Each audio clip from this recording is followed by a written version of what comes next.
Hi friends! Today we're talking about breeding season and buck management.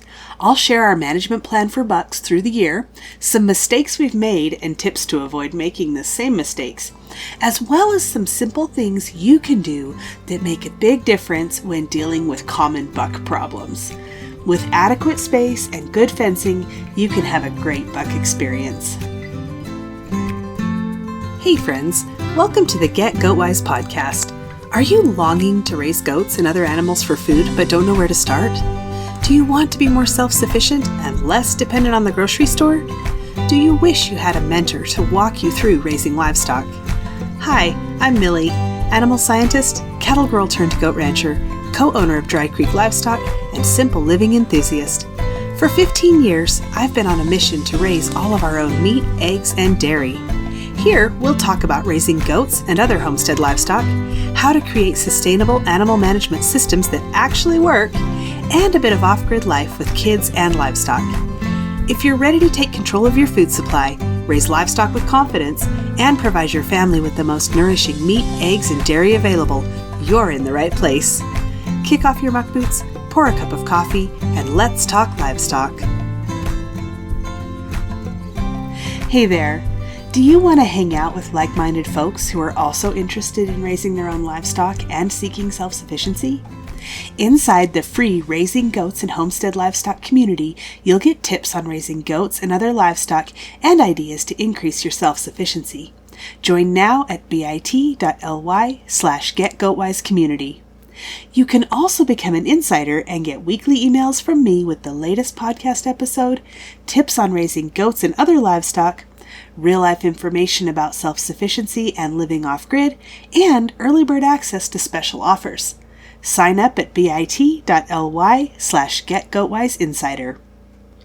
I hope you all had a wonderful Christmas. We woke up to snow on Christmas morning, and my youngest was so excited.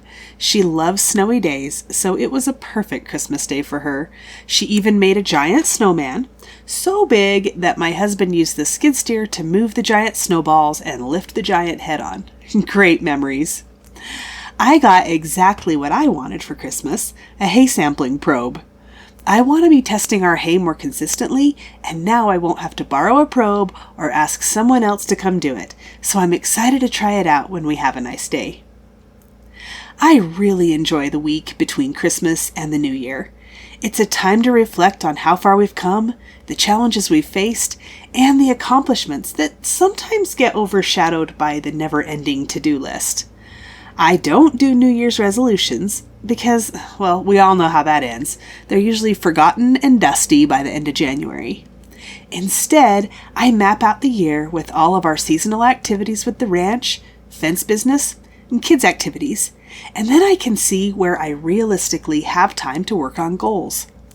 I have some big picture goals in mind for the year before I ever start planning, so over the next week, I'll break those down into 12-week goals, fit them into the year where they make sense, and then get very specific about what needs to happen each day to make those goals a reality.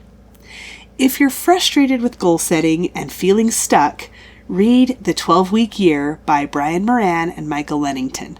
It's been a game changer for me, especially managing all the things we have going on while still wanting to make progress toward our goals. I'll link it in the show notes.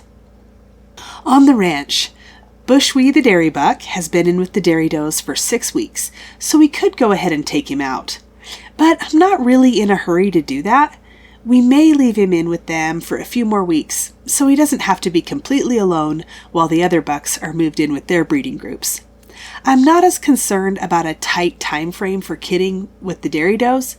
I just prefer if they kid before the meat goats start kidding in June. But I'd rather them kid late than not at all, and I haven't seen all 4 of them bred. My guess is that they are bred, and I just didn't see it. Goats are sneaky like that, and since I'm not spending hours in the barn every day, there's a good chance I just wouldn't be there. We could blood test for pregnancy, and it would show up positive for anything that was 30 days pregnant or more, so if we wait 1 more week to blood test, that will show us who bred up in the first heat.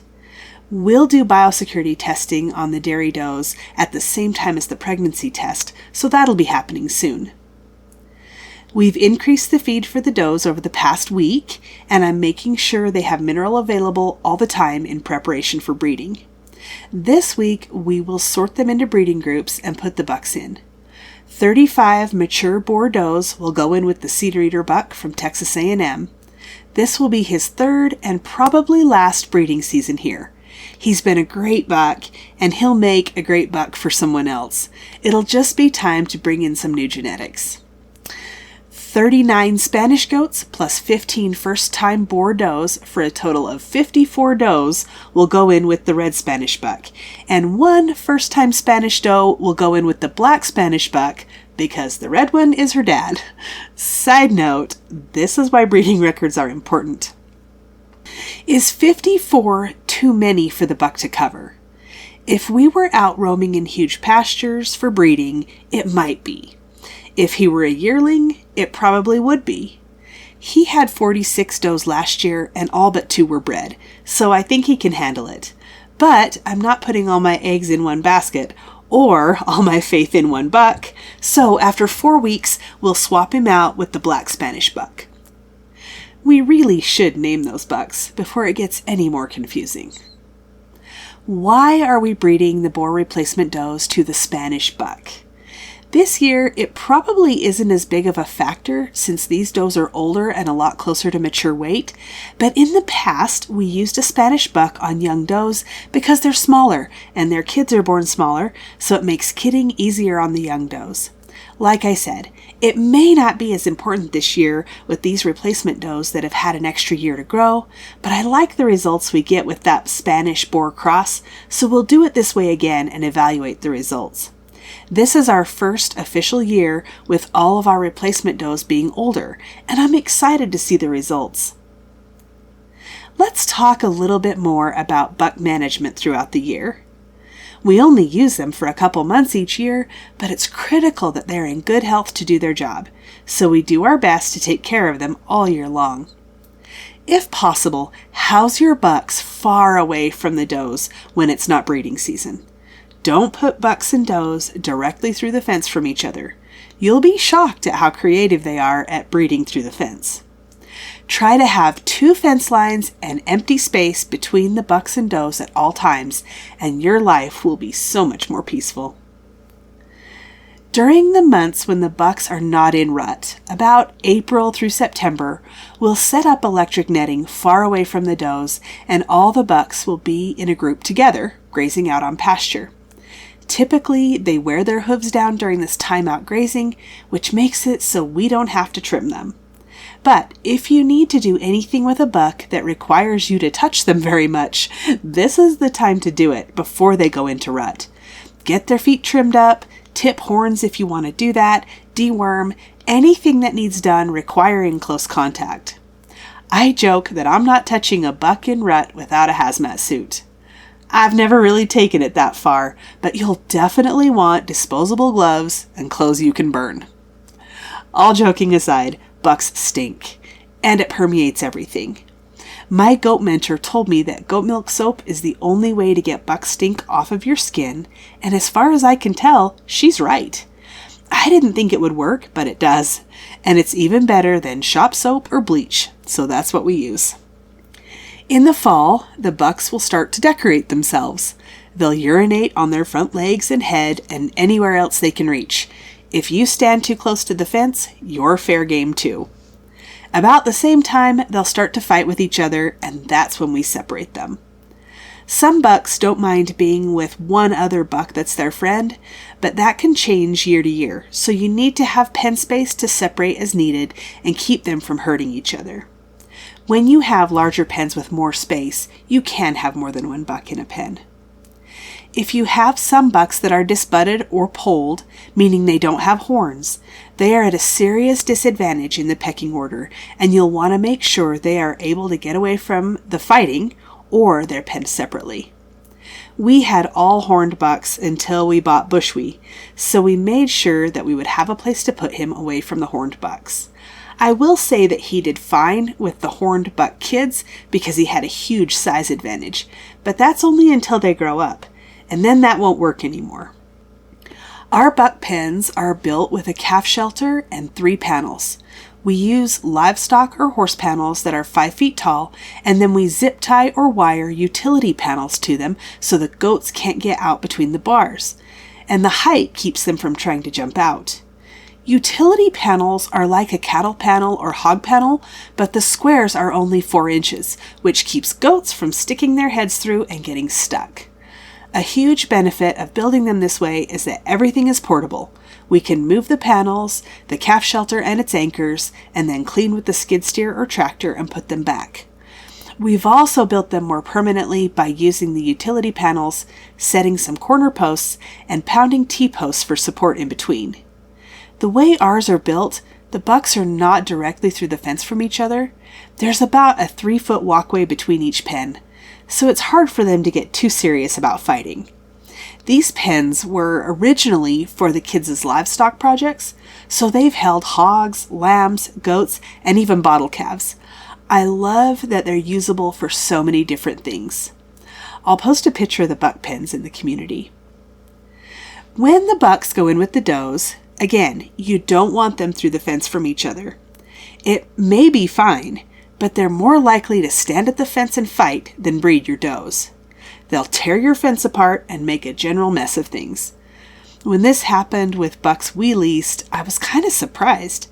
I thought they'd be content with their own herds of does, but they weren't. I don't know if they would have behaved had there been a hot wire in place, but after the damage they did, I don't plan on testing that theory anytime soon. We have a pen set up using semi-permanent electric netting, and that will be one of the breeding pens. It's a long way from the other one. I don't think they can even see each other, so it works pretty well. Once we sort off the mature does, we'll herd them toward that breeding pen, stop and pick up their buck on the way, and then get them all penned in their new home for the next 4 weeks. We'll probably put Ned, the livestock guardian dog, in with them because they're a little more vulnerable down there, and the coyotes have been very vocal in all directions lately. That's a whole other issue too. Sometimes the livestock guardian dogs won't let the buck breed their does, so you have to make sure the dogs check out the buck and accept him and keep checking in. Make sure the dog isn't separating the buck from the does. The other breeding group will stay in the night trap at the barn, so we'll get the red Spanish buck up there, and that'll be the official start of the breeding season. One thing that has the potential to be problematic is that we have the kids in the night trap through the fence from the breeding pen, and the hot wire we had up there is not functioning. I'm getting some new offset insulator clips to redo that hot wire, and I hope it won't be a problem. But I've seen some of the doe kids in heat, so there's potential for attempted romance through the fence. If we have to, we can do something different so they don't tear up the fence. Last year, we had the show does in that pen, and there were a few that were open and came into heat during breeding season. The buck was definitely interested, but it never became a big problem. I'm excited to get breeding season underway. The anticipation of new baby goats in 5 months seems to make the winter go by just a little bit faster. I hope this gave you some insight into buck management so that you can avoid some of the common problems that come with owning bucks, which will keep you and your neighbors happy. And from my family to yours, have a happy and blessed New Year. Hey there, thanks for listening today. I'm so glad you're here. If this episode helped you or encouraged you in some way, share the link with your homesteading friends. And if you really want to help me out, click on over to Apple Podcasts and leave a rating and a review. You can connect with me on Instagram or email linked in the show notes, and meet me back here soon for more Get Goat Wise.